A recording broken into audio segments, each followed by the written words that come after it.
Setelah baca firman, mereka berdoa lagi kan, saya ikut aja merem,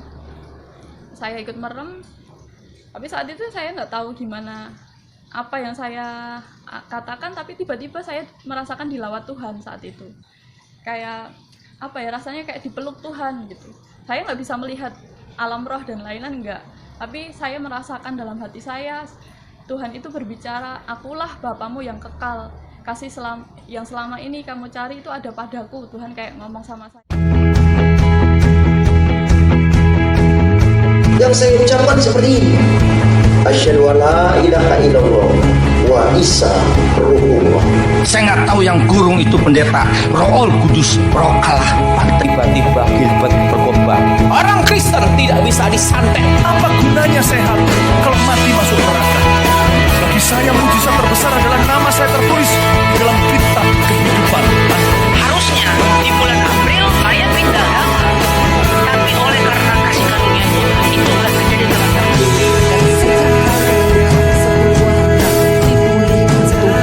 sekarang setiap malam kami berkeluarga itu pesta. Halo, perkenalkan nama saya Sukma, saya dari Solo. Saat ini saya sedang bekerja di Taiwan di salah satu panti jompo. Di sini saya mau menceritakan setiap kebaikan Tuhan dalam hidup saya. Jadi awalnya saya dulu seorang Muslim. Tahun 2013 itu saya mendapatkan mimpi dari Tuhan. Jadi saya bertemu Tuhan Yesus. Waktu itu saya sedang mengalami kehampaan hidup begitu. Jadi saya merasa hidup itu hampa gitu, hambar-hambar aja gitu, nggak ada sesuatu yang baru. Jadi saya mengalami apa ya, nggak ada apa ya, sesuatu yang kurang dalam hidup gini itu loh ya. Jadi kayak nggak damai sejahtera juga. Jadi saya sekolah saat itu saya masih sekolah, tapi kayak hidup tuh begitu-begitu saja gitu. Saya nggak merasakan Allah yang hidup gitu. Saya juga sholat, saya juga puasa, saya melakukan semua ibadah itu, tapi kayak semuanya itu kayak rutinitas aja, kayak formalitas gitu, kayak nggak ada sesuatu yang benar-benar dari hati, dari hidup di hati saya gitu. Jadi suatu ketika 2013 saya bermimpi, saya ketemu Tuhan Yesus. Di situ posisi saya sedang berada di kayak di padang gurun gitu. Di padang gurun kosong, nggak ada orang. Saya bermimpi ada sosok di depan saya. Dia sedang duduk. Dia sedang melihat saya ke hadapan saya. Dia senyum. Itu terlihat seperti bersinar-sinar seperti itu. Saya rasanya ingin mendekati itu, tapi dalam hati saya berpikir itu Tuhannya orang Kristen gitu. Saya udah mengerti itu Tuhannya orang Kristen gitu. Saat itu kan saya masih Muslim, jadi saya berpikir, tapi saya di situ saya pengen mendekati sosok itu, nggak peduli itu Kristen atau enggak. Rasanya saya pengen mendekati sosok itu. Saya ingin bercerita kalau hidup saya itu hampa gitu. Sebelumnya saya itu sholat tahajud, saudara. Jadi saya sholat tahajud itu sepertiga malam, saya berdoa gitu. Saya kayak ngomong sama Allah saat itu kan dengan cara Muslim. Saya cerita, saya berdoa, saya menangis di situ. Kalau saya mengalami hampa gitu hidup, dan saya pengen sesuatu yang baru. Saya pengen, kalau memang Engkau ya Allah, kalau memang Engkau hidup, tolong tunjukkan kepada saya gitu. Selama ini Engkau itu jauh, Engkau itu kayak gimana ya, disembah tapi jauh gitu. Walaupun saya berulang kali menyembah, beribadah berapapun banyaknya, tapi saya tidak merasakan kedekatan Tuhan gitu.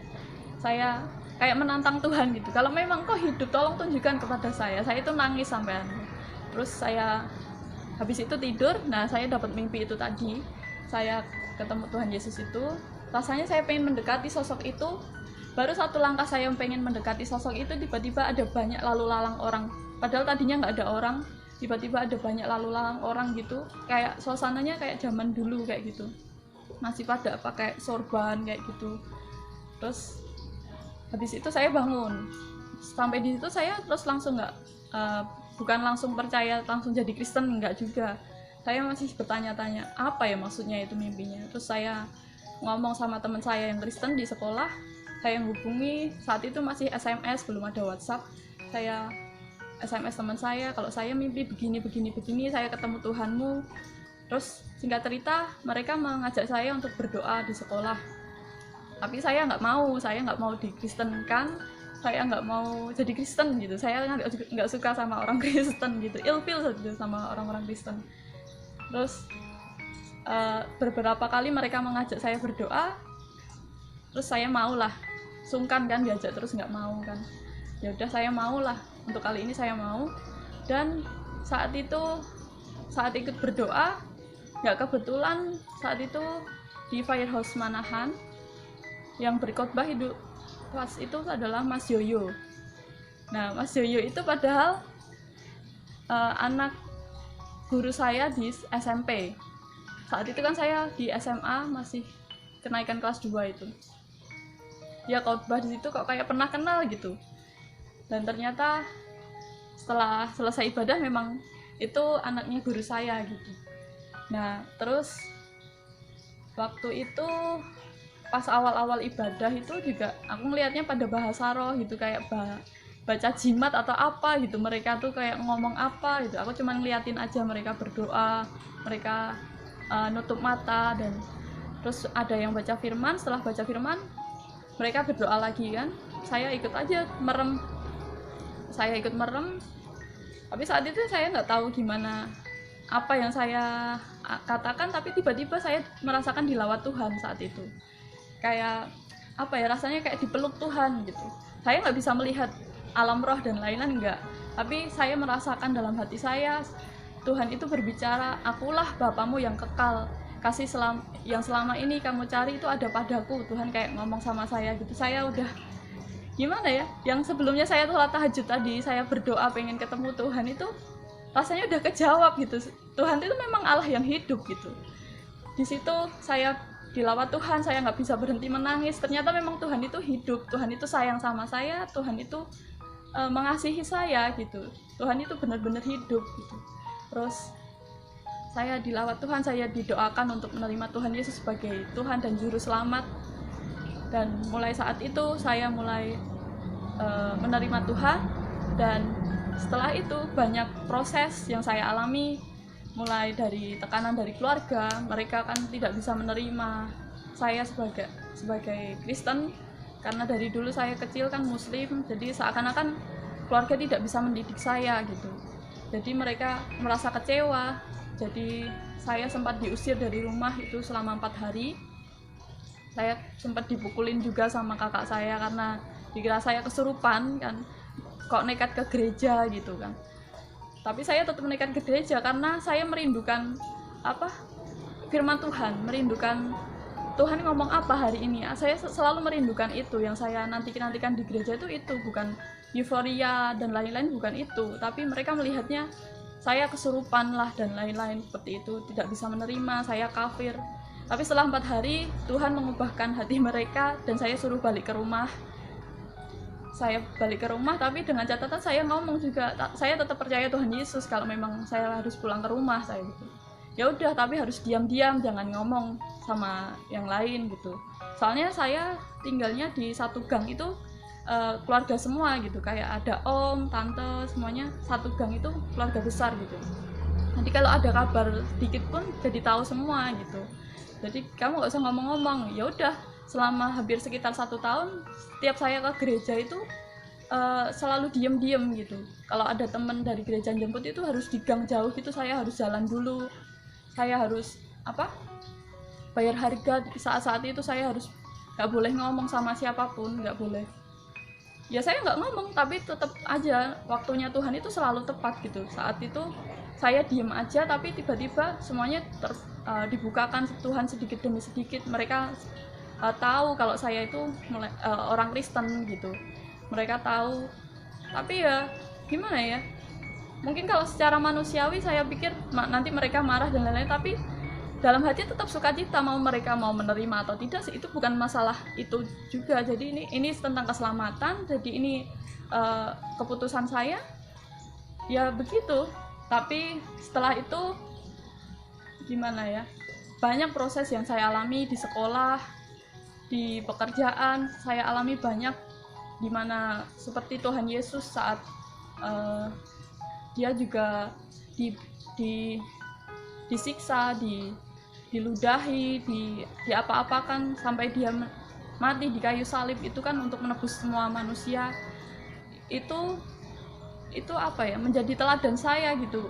Kalau Tuhan Yesus saja sampai mati, itu yang saya selalu pegang saat awal-awal saya menjadi Kristen itu. Kalau sampai orang lain cuma mengucilkan saya, memukuli dan menyindir dan lain-lain, itu tuh nggak seberapa besar pengorbanan Tuhan buat hidup saya gitu.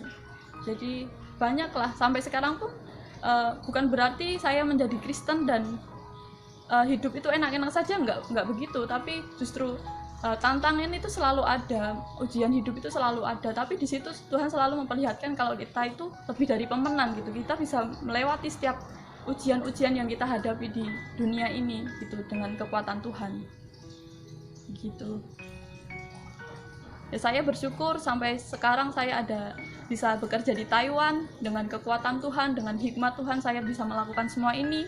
Semua ini kasih karunia Tuhan. Semua kemuliaan hanya buat Tuhan saja. Jadi semenjak perkenalan saya dengan Tuhan, itu selalu membawa saya kepada pengertian bahwa Tuhan Yesus itu baik. Setiap rancangan Tuhan dalam hidup saya itu baik. Saya percaya bukan saya saja, tapi semua orang itu sebenarnya Tuhan memiliki rancangan-rancangan yang baik untuk setiap manusia sebenarnya. Cuman karena manusia belum mengerti kebenaran, belum mengerti keselamatan bahwa Tuhan adalah Tuhan Yesus adalah Tuhan Allah yang hidup, mereka seringkali berkutat dengan dosa sendiri. Jadi saya ajak teman-teman semua yang merindukan kuasa Tuhan Allah yang hidup, mulai berdoa dengan dirimu, berdoa dengan hati yang tulus, ngomong kepada Allah yang Maha Kuasa bahwa engkau merindukan jamahan Tuhan yang hidup. Engkau merindukan apapun yang kamu katakan itu, Tuhan itu melihat hatimu. Jadi setiap kerinduanmu, setiap apa yang kau rindukan itu Tuhan melihat hatimu. Jadi katakan saja sama Tuhan apa yang engkau rindukan, apa yang ingin engkau alami dalam hidup ini. Ngomong aja sama Tuhan. Tuhan itu Allah yang hidup, dia tidak Gusti mboten sare ya. Jadi Tuhan itu nggak tidur. Tuhan itu Allah yang hidup, benar-benar mengerti apa yang menjadi kerinduan hatimu. Mulai buka setiap hatimu, ngomong sama Tuhan apa yang kau rindukan, Tuhan akan menjawab itu pada waktunya gitu. Sekian kesaksian dari saya. Kiranya setiap apa yang saya katakan ini boleh memberkati setiap saudara yang mendengar. Kalau mau tanya-tanya lebih lagi boleh menghubungi saya. Tuhan Yesus itu sungguh baik dan teramat baik buat setiap hidup kita. Tuhan Yesus memberkati.